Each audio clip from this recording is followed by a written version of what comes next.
Maayong adlaw naman sa inyo mga brad. Mainom tayo sang turmeric te.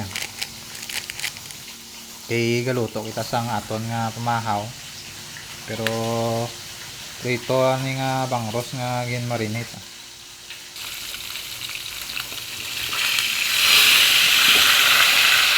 Ara mga brado, grabe ang bukal sang mantika. Pula-pula din ang bangros mga brad. Wow na wow. So ari lang aton suda ang homemade sardinas nga ginuto kagabi. Kag marinated nga bangros sa suwa, awos kag asin lang. Tapos may pipino kag sasawan kada nga kamatis kag sibuyas nga medyo makahang mga brad.